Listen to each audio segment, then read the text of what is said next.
I will tell you something my brother has never admitted to another living soul, and I will tell it plainly, because I was there for all of it. From the morning our grandmother summoned us both to her sitting room with that particular look on her face, the one that meant she had already decided and was only waiting for the world to catch up. My name is Lord Edmund Ashvale. My brother is the Duke of Ashvale, and his name, for the purposes of this account, is the least important thing about him. What matters is this: he was the most capable man I had ever known, and the most alone. He had run the estate since he was 22, buried our father with a dry eye and a straight spine, negotiated with Parliament while the rest of society was still in their dressing gowns, and earned, along the way, a reputation for coldness that was not entirely undeserved. People called him the Iron Duke, behind his back and sometimes to his face. He did not mind. He thought of it as efficient. If people feared him, they were less likely to waste his time. He had wasted no time on women, either. There had been a near engagement once to a baronet's daughter chosen by our father, but my brother had looked at the arrangement with the same expression he gave a poorly written contract, thanked the family politely, and closed the matter before it had properly opened. He was 34 now. Our grandmother was 81. The two facts had begun to collide. I was in the breakfast room the morning it began. The fire was lit. The eggs were hot. My brother was reading parliamentary correspondence with his coffee, which is the sort of thing he did at breakfast, and I was pretending to read the newspaper while actually watching a sparrow on the windowsill, and the world was as it usually was, until Pemberton, our grandmother's ancient footman, who had been with her longer than I had been alive, appeared in the doorway and said, in that particular tone that meant she was already awake and already displeased, "Her Grace requests your presence. My lords, both of you, at your earliest convenience." My brother set down the correspondence. Earliest convenience was our grandmother's way of saying now. We found her in her sitting room, which smelled of rosewater and old books and something that had been burning in the grate. She was in her chair by the window, very upright. She was always very upright, our grandmother, Sophia, the Dowager Duchess of Asheville, who had been the most formidable woman in 3 counties for 50 years, and showed no signs of slowing. And she was looking at us with that particular arrangement of her features that meant she had a plan.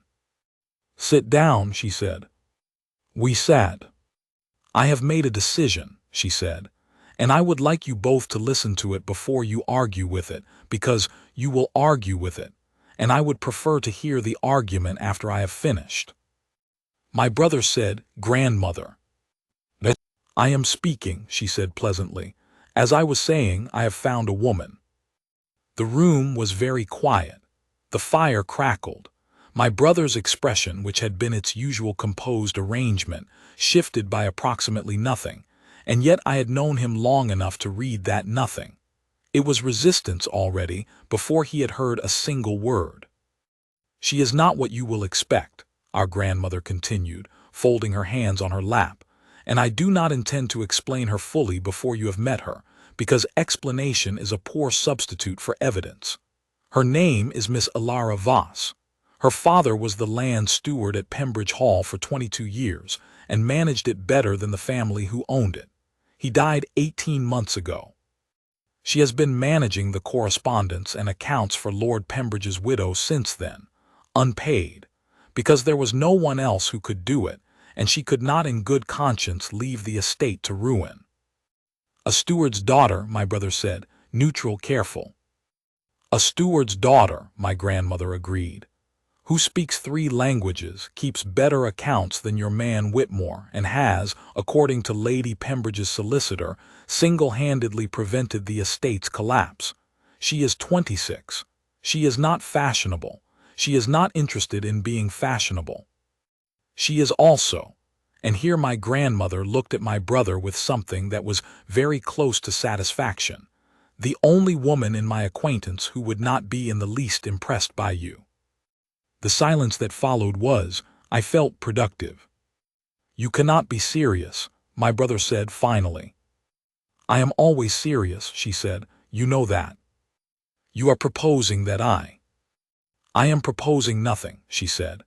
I am arranging a visit. She will come to Asheville Hall at the end of the month, ostensibly to advise on the estate's eastern ledgers, which Whitmore has been struggling with, as you know perfectly well. You will meet her.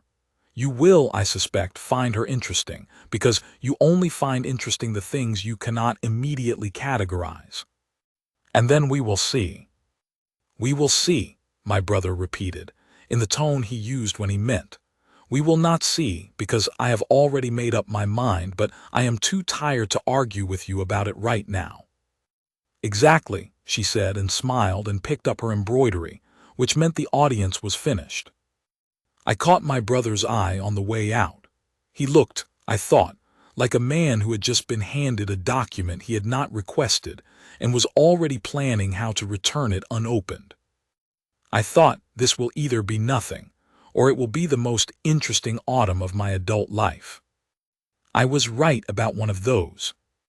Miss Alara Voss arrived on a Tuesday, which I mention only because my brother had contrived to be occupied on that day, and so it was I who met her carriage at the steps.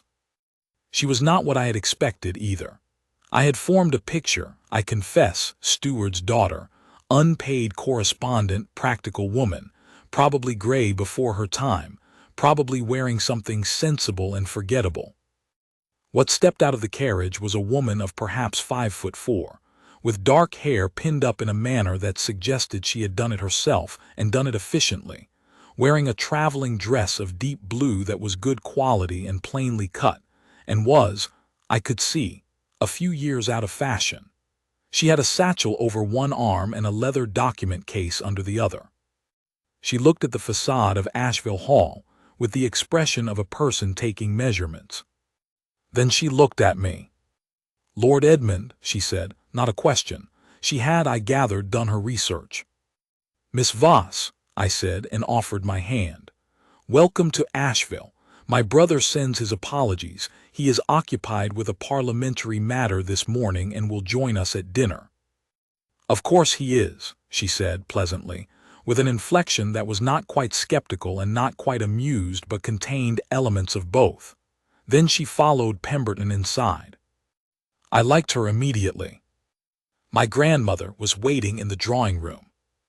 The meeting between them was something I wish I could describe more fully, but I was only present for the opening minutes before my grandmother gave me a look that meant go away, Edmund, with the polished subtlety of a woman who had been managing Asheville men for half a century. And so I withdrew to the library, where I attempted to read and mostly thought about what was being said. Dinner was at 8. My brother arrived at 5:02, still in his riding clothes, which meant he had been out on the grounds and not in any parliamentary matter, a fact I did not mention. He changed with the speed of a man who had been managing a state since his youth and had no patience for fuss, and came down to the dining room to find our grandmother already seated, and Miss Voss across from her, and the two of them in the middle of what appeared to be a conversation about irrigation systems in the eastern fields. I watched my brother take that in. The woman who had been invited ostensibly to review his accounts was currently explaining, in clear and specific terms, why the drainage solution he had implemented 4 years ago was producing diminishing returns, and suggesting 2 alternatives, one of which she had apparently seen used on a neighboring estate to considerable effect. She was not looking at him. She was looking at the diagram she had sketched on the back of a piece of correspondence, which she had produced from her satchel, and set on the dining table with the confidence of a woman who had not been informed that dining tables were not workspaces. My brother sat down. He looked at the diagram. He said, "You've seen the Eastfield records. Lady Pembridge has an estate of similar soil composition," she said, still looking at the diagram. "I recognize the pattern in the figures your steward sent last month. I hope you do not mind. I wrote to ask for the original drainage plans. Your Mr. Whitmore was very helpful." "He didn't mention it," my brother said. "I asked him not to," she said, "until I had verified the comparison. I didn't want to raise a problem without a solution." There was a silence. "And you have a solution," my brother said. "Two," she said, and pointed to the diagram. He studied it. He said nothing for a long moment. Then he said, "The second option would require rerouting the mill stream." "Yes," she said, "but only the upper half-mile. It would cost more initially and save considerably more over 10 years. You've run the figures. There on the back of the page." He turned it over. He read. The soup arrived and he did not notice.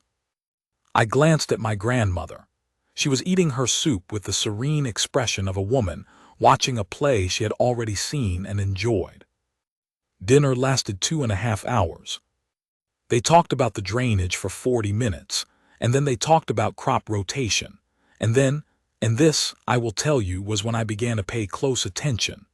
They moved, without quite meaning to, onto the question of how she had learned to read an estate from its records alone, which required some account of her father and her father's methods, and then her own years at Pembridge Hall, and then, without ceremony, onto the question of what she thought made an estate genuinely healthy as opposed to merely solvent.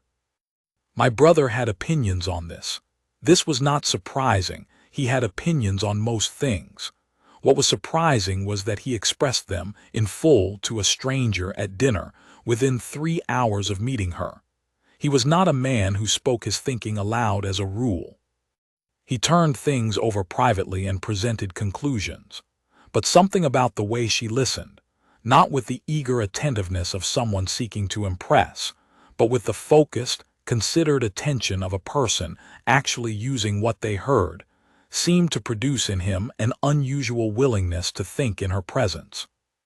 She pushed back on 2 of his points, politely but specifically, with figures to support her.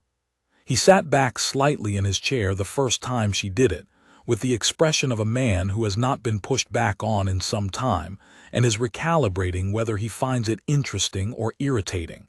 I watched him decide it was interesting.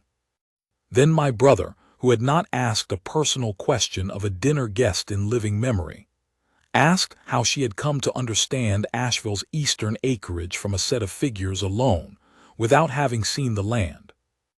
"I grew up reading estates," she said. "My father treated his ledgers the way other men treat maps. He used to say that if you understand the numbers well enough, you can see the land without walking it."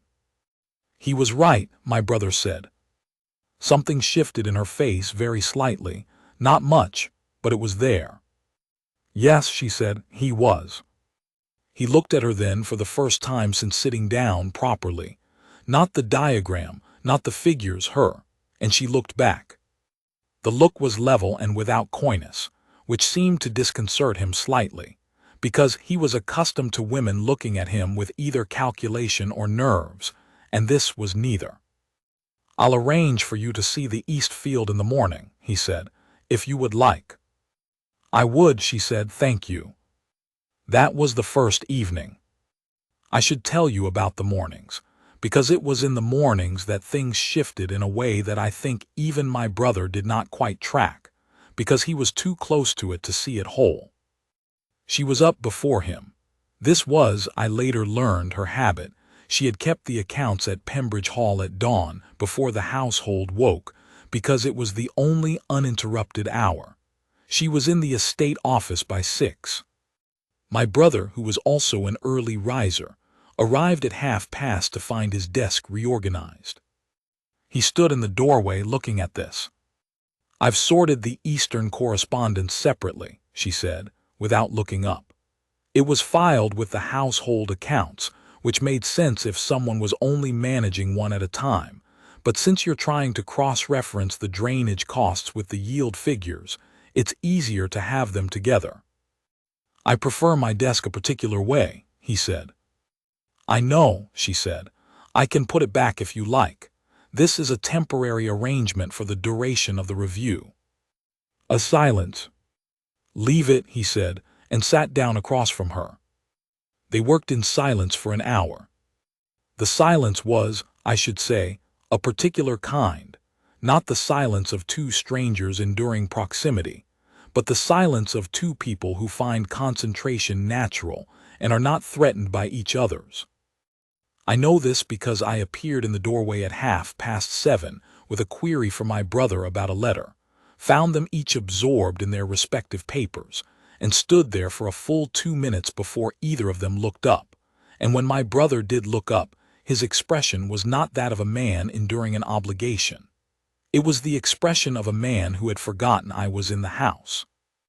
I left without asking the question. Then he said without preamble, "What would you do with the Western Mill?" She looked up. "I haven't reviewed the Western Mill." "I know. I'm asking what you would do." She was quiet for a moment thinking. Then she said, "Lease it." "Why?" "Because you're running it at half capacity and paying for the upkeep of the full capacity. The family who farms the eastern quarter has a son who's been milling grain for a neighbor. He knows the equipment. A long-term lease at a fair rate would cost you nothing and earn you something, and it would give him a future he doesn't currently have." He looked at her. "You know the tenant families," he said. "I asked Whitmore," she said simply. It seemed relevant. "Most estate advisors don't ask about the tenant families." "Most estate advisors aren't trying to understand the estate," she said. "They're trying to produce a report." "What are you trying to do?" he said. She met his gaze, direct, steady. "My job," she said. She said it without challenge, without performance. It was the plainest statement of professional dignity I had ever heard, and I was not even in the room for that exchange. I am telling you this secondhand, from what my brother told me later, haltingly, on a night when he had drunk 2 glasses of brandy and seemed to need to think aloud. But I believe every word of it because it is entirely her. The second morning they walked the east field. He had arranged for Whitmore to accompany them, but Whitmore's horse had thrown a shoe, and he arrived an hour late. So for that first hour it was just the two of them in the October mist, moving through the waterlogged lower section of the field. She walked quickly and without hesitation, pointing to the patches of standing water, the places where the rye had failed, the subtle depression in the eastern boundary that was sending excess runoff back across the planted section rather than into the ditch. She had been right in every particular. He did not say so immediately. He was looking at the field and then at her and back again, verifying her reading of his own land against the evidence in front of him. "You were accurate," he said finally, "from the figures alone." "The figures are accurate," she said. "That's what figures are for." "Most people would not have trusted them to that degree." "Most people," she said, "don't trust things they cannot see. My father taught me to trust what I can demonstrate." She paused. "I should say I trusted the figures and brought a pair of boots, in case I was wrong." He looked down at her boots, which were indeed sensible and were now somewhat muddy.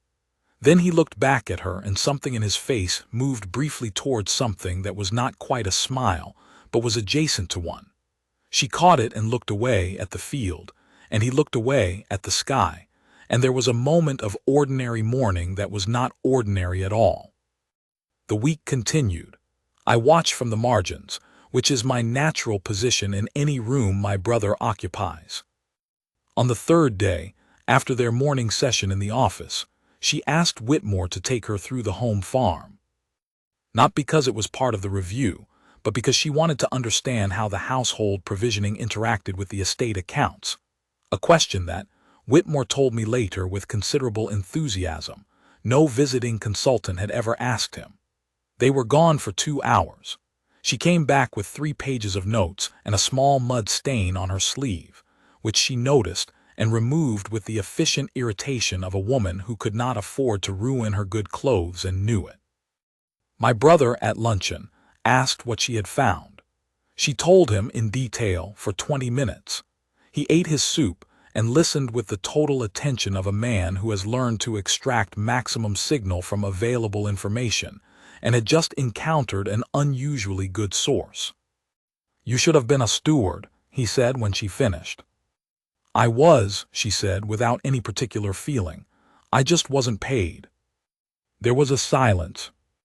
"That was a serious observation," he said. Yes, she said, it was. He said nothing further on the subject at luncheon, but I saw his jaw set slightly, in the way it did when he had heard something that unsettled him and was filing it away to think about later, when no one was looking. On the fourth day, something happened that I was present for. My brother had written to a neighboring estate about a shared water rights matter, a dispute that had been simmering for 3 years without resolution. He had written letters. The neighboring lord had written letters. Nothing had moved. Miss Voss, going through the correspondence pile, read the whole of it in one afternoon. At dinner she said, without particular ceremony, "Your difficulty with Lord Pemblewick is not a legal disagreement. It is an arithmetic one. He believes the water flow rate favors your land by a larger margin than it does. His surveyor's figures are wrong. If you show him the corrected calculations not as a challenge but as a shared problem to resolve, he will agree within a fortnight." My brother looked at her. "You reviewed the Pemblewick file." "It was in the pile," she said. "It wasn't part of your remit." "No," she said. "But it was sitting on top of a drainage receipt from 1817, and I had to move it to file the receipt properly. And once I'd moved it, I read it, and once I'd read it, I thought about it." "And you solved it at dinner," he said, in a tone I could not entirely read. "I noticed a discrepancy," she said carefully. "Whether it solves anything is up to you and Lord Pemblewick." "Miss Voss," my brother said and stopped. She waited. "You have been here 4 days," he said. "Yes," she said. "In 4 days you have reorganized my office, proposed a solution to the eastern drainage problem, identified a use for the western mill that no one had thought of in 3 years, and found the flaw in a water rights dispute that 3 solicitors could not locate. I had the advantage," she said, "of starting fresh." "That is not what I mean," he said. She looked at him. There was something careful in her face now, something watchful. She had heard something in his voice, I think, that she had not anticipated and was not sure what to do with.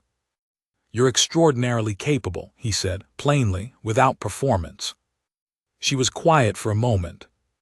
Then she said, "Thank you," and looked back at her dinner, and I could see, just barely, that she was not entirely composed, though she would not have shown it to anyone who did not know how to look. But I was watching, and my grandmother was watching. And across the table, my brother was still looking at her with the expression of a man who has just realized he has been standing in front of something remarkable without noticing. There was an afternoon on the 5th day that I think mattered more than any of the mornings. The accounts were largely finished. She had been thorough and she was fast, and there was only a final batch of summer receipts to reconcile.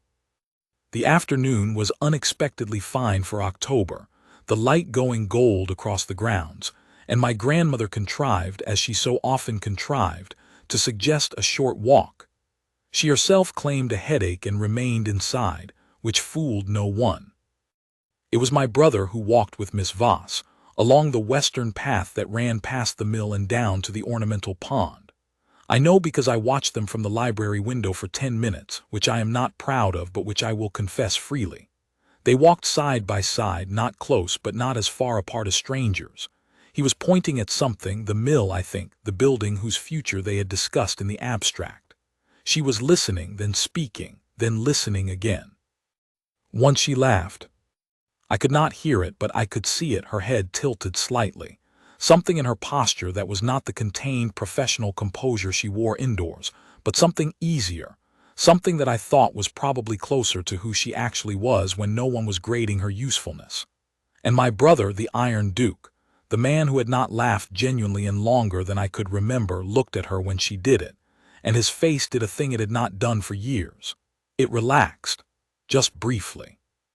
Just enough. I went back to my book. It was our grandmother who precipitated the crisis, as she usually did on the 5th evening. She had been quieter than usual that day, which with our grandmother was rarely a sign of rest and more often a sign of planning. After dinner, when Miss Voss had gone to the library to review the final set of ledgers, and I had excused myself on a transparently false errand, my grandmother apparently said to my brother, in the drawing room, with her embroidery in her lap and the fire at her back, "What do you think of her?" And my brother said, "She is very good at her work." And my grandmother said, "That is not what I asked you." He did not answer for a long moment. Then he said, "Grandmother, I know what you are doing." "I am having a conversation," she said. "You are having a campaign," he said, "and I would ask you to let it rest." "I will let it rest," she said pleasantly, "when you give me an honest answer." Another silence. "She is the most competent person I have met in years," he said at last, "and she has no idea, none, that she is remarkable, and she has no interest in whether I find her so, and I do not know what to do with that." He told me this later. I believe it cost him something to tell me, but he needed to say it aloud. My grandmother apparently said nothing.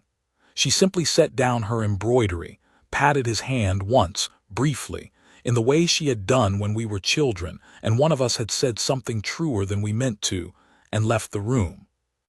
He came to find me in the library at 9:30. Miss Voss had gone upstairs. I was reading, finally, actually reading, because the sparrow was gone and there was nothing to watch. He stood in the doorway for a moment, then came in and sat in the chair by the fire and did not speak for several minutes. "Edmund," he said eventually. "Yes," I said. "Grandmother arranged this." "Yes." "She is not. She did not come here to be assessed." "No," I said. "She came to review ledgers." She has no expectation of anything beyond completing this work and leaving." "Correct," I said. He was quiet again. The fire crackled. Outside the window the grounds were dark and very still. He said, "What would you do?" I set down my book. "I would," I said carefully, "say something to her. She would think I'd gone mad." "She might think that," I said. "She's also the most practical person you've met in years. She'd assess the information and draw a conclusion." He looked at me. "She'd refuse." "Possibly," I said. "She would refuse," he said again, as if he were reviewing it. "Then you'd know," I said. "That's also information." He looked at the fire for a long time. Then he said, "She doesn't need anything from me." "No," I said. That's not how it usually works." "I know," I said. "She's not here because of me. She came because grandmother asked her, as a professional matter, and she is doing the work and she will leave when the work is done, and that will be—" He stopped. "Yes," I said. "That would be a considerable waste," he said quietly. I said nothing. There are moments when the correct response is silence, and that was one of them, and I hope I have learned enough in 31 years to recognize them. He stood up. He thanked me, which was unusual. My brother did not typically narrate his movements, and went to bed. I sat by the fire for a while longer, thinking about our grandmother, who had been playing a very long game and had, as usual, played it correctly. The 6th day was the last of Miss Voss's scheduled visit. She spent the morning completing the final ledger review and writing up her recommendations in a clear, concise report that she left on my brother's desk, organized by order of urgency, with costings attached. She then repacked her document case and her satchel with the efficiency of a woman who had been packing and unpacking in other people's houses her whole life, and came downstairs for an early luncheon. My grandmother was at the table. I was at the table. My brother was not. He appeared at 12:15, which was late for him. He sat down. He looked at the place setting and at the report that Miss Voss had clearly produced, which was sitting folded beside his plate, and he said, "Thank you for this." "I hope it's useful," she said. "It will be," he said, "undoubtedly." We ate. The conversation was easy enough. It had always been, in a strange way, easy with her, because she spoke when she had something to say and was quiet when she didn't, and that quality, in my experience, makes conversation feel like conversation rather than performance. After luncheon, my grandmother excused herself in the way that was not really excusing herself and was actually strategic withdrawal, and I found a reason to follow her, which left my brother and Miss Voss in the dining room with the remains of the meal and a considerable stretch of afternoon. I confess I stood in the hall for a moment, not to eavesdrop. I am a man of reasonable honor, but because I wanted to know, in a general sense, whether the room was going to remain quiet or not. It was quiet for quite a while. Then I heard my brother's voice, low, measured, the voice he used when he was choosing his words with particular care, which was rarer than people thought, because most of the time he chose them automatically. Then hers shorter at first, then longer, with a pause in between that had the quality of actual thinking rather than social delay. Then him again, and it went on like that for some time, back and forth, without rising, without urgency, just two people saying something real to each other in an empty room. I eventually went to find my grandmother, because I had heard enough to know that something worth hearing was being said, and the rest was not mine to be part of. My grandmother was in her sitting room, embroidering nothing, which is what she did when she was listening to the house. "Well," she said when I came in. "He's talking to her," I said. She nodded once, with the satisfaction of someone who has set a very careful clock and is listening to it chime. Here is what my brother told me later, much later, when the autumn had become winter and the outcome was settled, and he could speak about it with something approaching equanimity. He had told her that he had a proposal to make, and that she was under no obligation, and that he would respect entirely whatever she decided. He was careful to say it in that order, and in that way, because he had thought about it through the whole of the morning and the luncheon and the moment he sat down and found her report waiting beside his plate.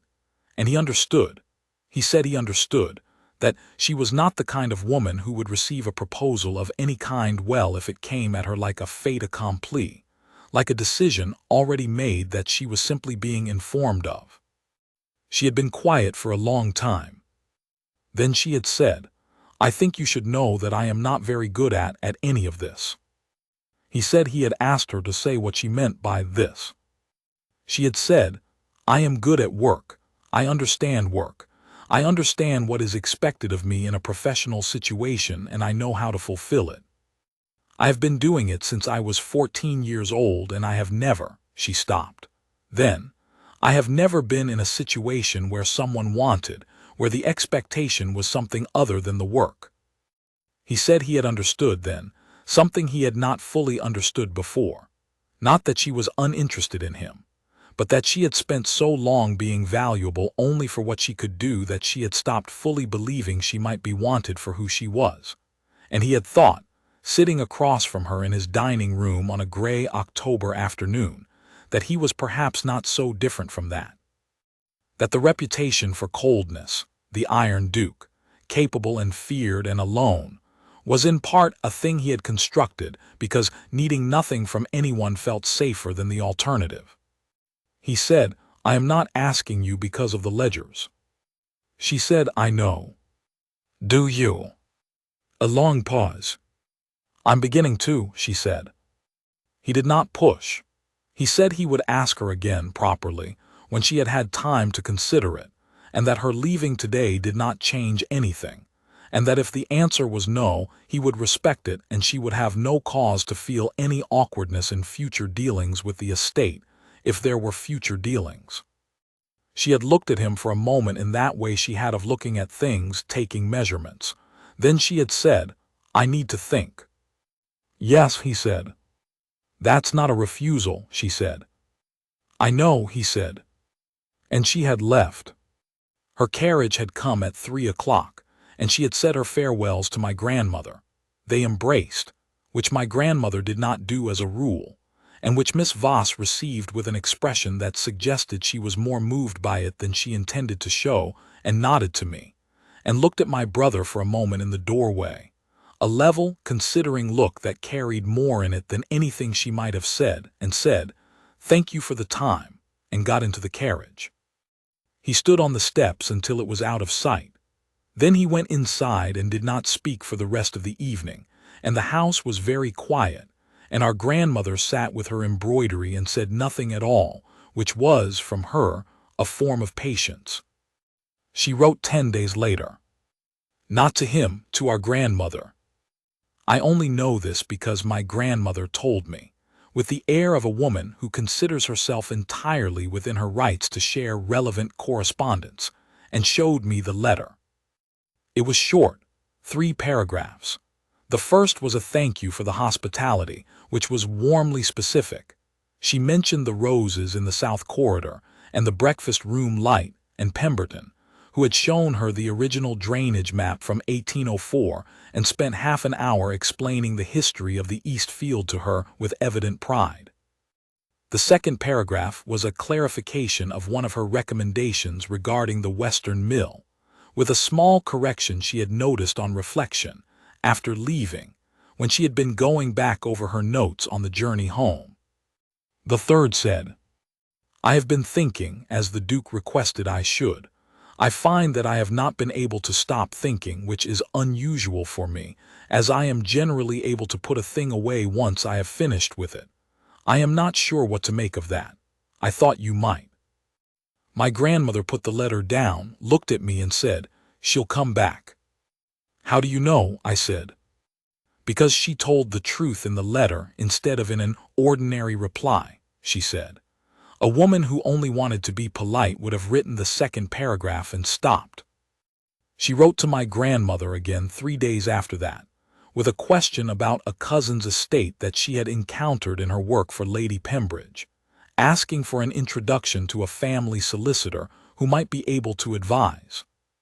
A professional matter entirely sensible, the kind of correspondence my grandmother received regularly.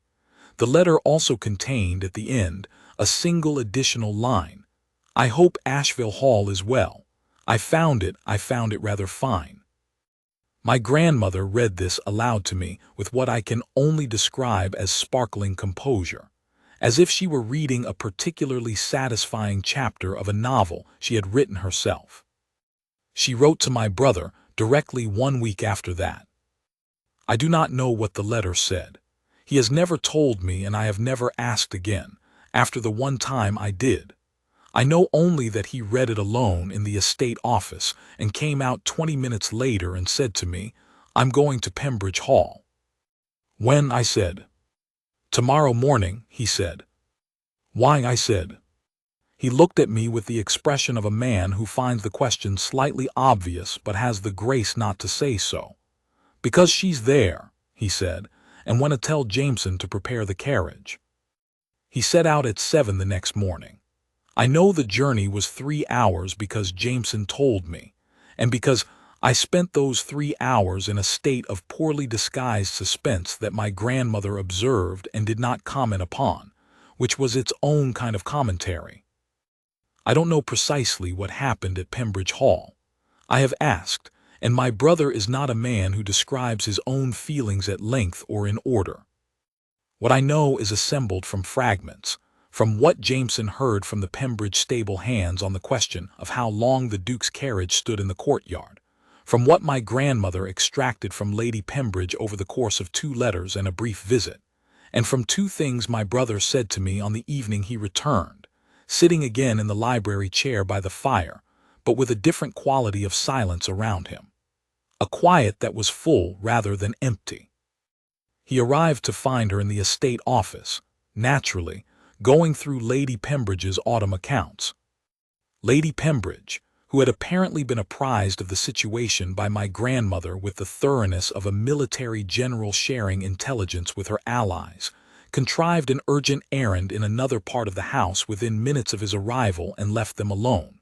Whether Miss Voss was aware of this maneuver, I do not know. My brother thought she probably was, and said she gave no sign of it. She had looked up when he came in. She had said, "You drove 3 hours." He said, "Yes." "That seems significant," she said. I intended it to be, he said. She had closed the ledger she was working in and set down her pen, which was, from her, a considerable gesture. I want you to understand something first, she said. Tell me, he said. I have no interest in being the Duke of Asheville's wife as a position. I am not interested in what that means socially. I am not interested in what it would give me in the eyes of people who have never given me a second thought. If I say yes, it will be because. Because, he said. A pause. Outside the window, the Pembridge grounds were quiet and brown and entirely unremarkable, and the afternoon light was doing nothing in particular, and she looked at him across the width of Lady Pembridge's estate office and said, Because I have not been able to stop thinking, and I am not accustomed to that, and I have decided to trust it. He said later that this was the first time in many years that he had felt something that was not efficiency or duty, or the particular cold satisfaction of a problem correctly solved. He said it felt like a window opening in a room that had been shut for a long time, and the air coming in was cold and real, and he had not known until it arrived how much he had missed the sensation. He asked her properly then. He did not kneel, she would have found that excessive, and he knew her well enough by then to know it. He simply asked, standing in the estate office of a house that was not his, with the afternoon light coming through the window and the closed account books on the table between them. She said yes. Then she looked at the ledger. I should finish this column first, she said. He said later that he had laughed, genuinely, without preparation, the way he had not laughed in a longer time than he cared to calculate. She had looked up at him when he did, with a slight surprise, and then something in her face had changed, the watchfulness going out of it, and something simpler and warmer coming in, the expression of a person who has been cautious for a long time and has just decided, carefully and deliberately, to stop. The drive back to Asheville that evening was the two of them together, with Jameson discreetly in front, and they talked the whole 3 hours, about the column she had finished, and the cousin's estate, and the Western Mill, and whether the Pemblewick water rights matter had moved, and then about her father, and about our father, and about the particular kind of loneliness that comes from being very good at something in a world that values only certain kinds of excellence. And by the time the lights of Asheville Hall appeared through the carriage window, it was dark and late, and the 3 hours had gone like 20 minutes. He told me that evening, both things, first that she had said yes, then that the 3 hours had felt like 20 minutes, which he mentioned as if it were also data, an anomalous result worth recording. Good, I said to both things. Yes, he said. He looked at the fire. Edmund. Yes. Thank you for, he paused, for the conversation last week. I barely said anything, I said. You said it was also information, he said. Even if the answer was no, that helped. I thought about that later, after he had gone to bed and I was alone in the library again. That the most useful thing I had done in the most significant week of my brother's adult life was to tell him that a refusal was also information. It is either very encouraging or very humbling, as an assessment of one's conversational value. I have decided it is both. The announcement was made at the beginning of November, in the conventional way, letters to the family solicitors and the relevant members of society. And the reception from society was exactly what you would expect of society, which is to say a mixture of surprise, speculation, and the particular form of politeness that contains a great deal of rudeness underneath it. Lady Sefton called on my grandmother and said, with great delicacy, that it was a surprise, wasn't it, a steward's daughter? My grandmother said, yes, I thought so too. I had expected the Duke to make the obvious choice and marry someone entirely decorative, as his class so often does. I am pleased he had more sense. Lady Sefton did not call again. Mrs. Hartley, at a dinner in Mayfair in early December, asked Miss Voss. She was still Miss Voss at that point, the wedding date not yet set, how she had managed to capture the Iron Duke's attention, with an inflection that made the question rather less innocent than its surface suggested. Miss Voss looked at her pleasantly and said, "I corrected his drainage accounts." The table laughed. Mrs. Hartley was not among them. My brother, who was sitting beside her and had heard the exchange, looked at her sidelong with an expression I had not seen on his face before, a warmth that he had not, until recently, known he was capable of producing in a public setting, and said nothing, which was, from him, the highest form of agreement. She did not need defending. She had never needed defending. What she had needed, what perhaps they had both needed in their separate, self-sufficient ways, was simply to be seen, to have someone stand in the room with them and say, "I am not here because of what you can do, I am here because of who you are." He said that to her once in the library at Asheville, in the weeks before the wedding. He told me he said it. I believe him because he said it to her first, which is not his habit. My brother arrives at things privately and presents conclusions. But he said it to her before he had fully said it to himself, which I think is how love works when it takes hold of a person who has been careful about it. She had been quiet for a moment. Then she had said, "I am trying to believe that." "I know," he said. "I have been useful for a long time," she said. "It is a strange thing to try to believe you might also be simply wanted," he said. "Yes," she said, "that." He had taken her hand then, the way you do when words are not quite the right shape for the thing you mean, and she had looked down at their hands and then back up at him, and whatever was in her face I was not there to see. But I know that the library was quiet for a long time afterward, and when they came to dinner that evening, she was sitting somewhat closer to him than strictly necessary for the size of the table, and he was wearing an expression that I can only describe as settled.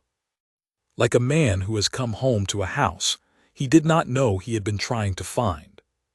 In those weeks before the wedding I watched them learn each other in the particular way of two people who have spent most of their lives operating alone. They were both careful people, careful with their words, careful with their conclusions, careful with the space they took up in a room, and the carefulness extended at first to each other. But I noticed, gradually, the small erosions of it. The way he would set a question aside at dinner and return to it later in the evening, having thought it through, which was his nature, and the way she would be found the next morning with a note she had added to the subject overnight, which was hers. The way they moved around each other in the estate office. She had not relinquished her advisory position upon the engagement, to no one's surprise, with a familiarity that had arrived without either of them formally granting permission for it. An economy of gesture, a willingness to be in the same room without needing to account for it. There was an evening, about a fortnight before the wedding, when I came into the library and found them both at the same table. He at one end with a report from the parliamentary committee, she at the other with a set of estate invoices she had been reconciling, reading in complete silence, not touching, not speaking, not looking at each other, and yet the room felt, unmistakably, inhabited, full of a warmth that had nothing to do with the fire. I got the book I had come for and left as quietly as I could, and I thought, that is it, that is what it looks like. Our grandmother watched this and said nothing, which from her was the loudest form of triumph. The wedding was in January. Small, by the standards of the Duke of Asheville, a country church family, a handful of genuine friends rather than a display of obligation. My grandmother wore the ruby she had worn to our parents' wedding and looked impossibly pleased. Lady Pembridge came with her eldest son and wept, which no one had anticipated, and which the bride received with a quiet warmth that was entirely characteristic of her. Whitmore attended, at my brother's specific invitation, because my brother had decided that a man who had been managing the estate faithfully for 16 years deserved to see what the estate's accounts had set in motion, and because Miss Voss had asked whether he might be included. These were, I thought, two people who understood what people were worth. My brother stood at the front of the church and watched her walk up the aisle on no one's arm, because her father was gone and she had no male relative she cared to use for the ceremony, and she had declined the convention with a simplicity that brooked no argument. "I will walk in myself," she had said, and that was that. He watched her come toward him with the expression of a man who has been standing in a room where the window had been shut for a long time and has just felt the first real air. She reached him. She looked up at him. He said, quietly, too low for the congregation to hear, something that I have had to reconstruct from later evidence because I was not close enough. I believe he said, "You walked in yourself." And she said, "I generally do."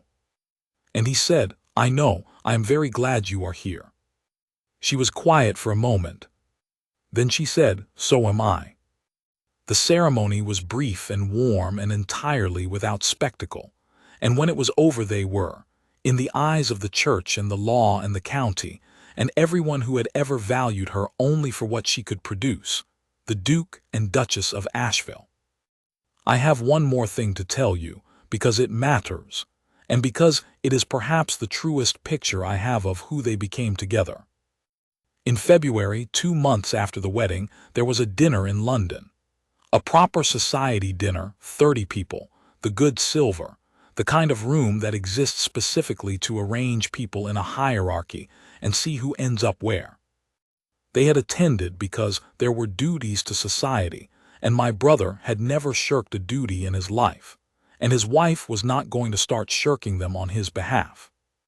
She was seated, initially, between a retired general with a hearing difficulty and a baronet's wife, who had spent the first course explaining at considerable length that she had of course known Asheville Hall well in the previous duchess's time, and asking leading questions about the state of the gardens, which was really asking whether the new duchess had made changes, which was really asking whether the new duchess knew her place. It was the kind of placement you give a woman you are not entirely sure what to do with, because her rank is new and her origins are known, and the people who arrange these things have not yet worked out where she fits in the order they have always known. Miss Voss, the Duchess, though she did not seem to think of herself primarily in those terms, answered the questions about the gardens with the particular pleasantness of a woman who has been managing difficult people her whole life and has a great deal of practice at it. She asked the general about a campaign that Whitmore had mentioned once, and found he was delighted to talk about it, and talked to him for 20 minutes about soil conditions in the peninsula, which were, she felt, remarkably similar to the drainage challenges in the eastern field, and the general agreed with enthusiasm, and they got along famously.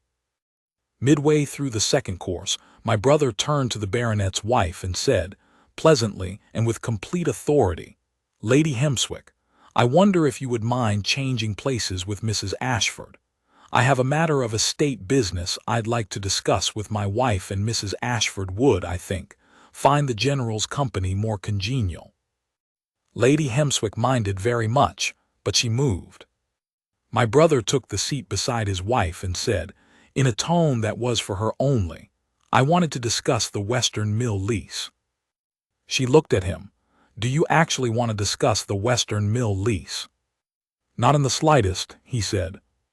She looked at him for a moment. Then she smiled, quietly, warmly, the smile she did not hand out freely but which, when it arrived, was the most complete thing in any room, and turned back to her plate. I watched from my end of the table. I watched the baronet's wife say something to Mrs. Alverton, and Mrs. Alverton's eyebrows rise slightly, and the general drift of the table shift in the way it shifts when society is recalibrating, taking in new information, rearranging its categories. I watched people watch them, the Iron Duke of Asheville leaning toward his wife with an expression that no one in that room had ever seen on him before, something between ease and devotion, and his wife looking back at him with an expression that was, for her, an extraordinary thing, not watchfulness, not professionalism, not the careful composure of a woman managing other people's expectations, simply warmth, simply her. No one said anything cutting. I think they understood by then that it would not land the way they intended. She was the sort of person who could receive a pointed remark and make the person who delivered it feel, quietly and without drama, that they had revealed something unflattering about themselves. That was the other thing society discovered about the new Duchess of Asheville over the course of that winter. She was not at all what they had prepared for. They had expected diffidence. A woman of low origins would surely be grateful, surely be eager to please, surely be careful not to step wrong. What they found instead was a woman of absolute internal stillness. She was not rude. She was not cold. She was, in fact, possessed of a warmth and a directness that most people found, to their surprise, rather disarming. She simply had no apparatus for performance. She said what she thought, listened when others spoke, and had no particular interest in the opinions of people who had not troubled themselves to form honest ones. Society did not know what to do with this. What it eventually did, as society tends to do with things it cannot categorize, was capitulate. By spring, she was receiving callers who had been notably absent in November. She received them with the same composure she brought to everything else, and my grandmother, hearing reports, allowed herself one brief and brilliant smile. My grandmother said to me, that winter when I visited her at her rooms in Bath, "I chose correctly." "You always choose correctly," I said. "Not always," she said, "but this time, yes." "How did you know?" I said. She was quiet for a moment. Then she said, "I have known your brother for 34 years. I know when a person is lonely in a way they have stopped noticing, because the habit of it is so old it feels like character. And I found a woman who was the same. Two people like that in a room together either see each other or they don't." She paused. "Your brother is not a fool." "No," I said. "And neither is she," she said, which made it considerably easier. I said, "You might have simply told him about her." "I might have," she said, "and he would have thanked me and not gone. He needed to see her do the work. She needed to be valued for what she could do before she could believe she might be valued for who she was. It had to be in the right order." She picked up her embroidery. "These things usually do." I thought about that on the drive back to London. I thought about the estate office, and the reorganized desk, and the drainage diagram on the dining table, and a woman walking the east field in sensible boots in October mist. I thought about the carriage driving 3 hours and the letter that told the truth at the end.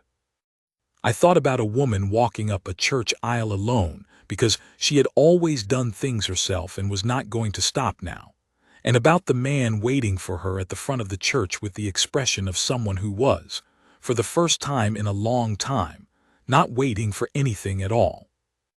They were the same kind of person, in the end.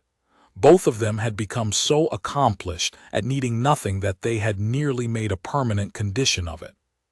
And then she had walked into his house with a document case and reorganized his correspondence and told him plainly that she did her job. And he had looked at her and known, the way you know certain things before you have words for them, that he had just met the only person in England who would neither require a performance from him nor give one herself. That is the story. I have told it plainly, as I said I would, because it is the kind of story that does not need ornamentation. It has in it a grandmother who played the longest and most careful game I have ever witnessed. It has in it a woman of extraordinary competence who had never been wanted simply for being herself. It has in it my brother, the Iron Duke, standing at the front of a country church in January, watching her walk in alone, knowing she would always walk in alone and being, for the first time in his adult life, entirely, wholly glad. And I was there for all of it. And I am very glad of that too.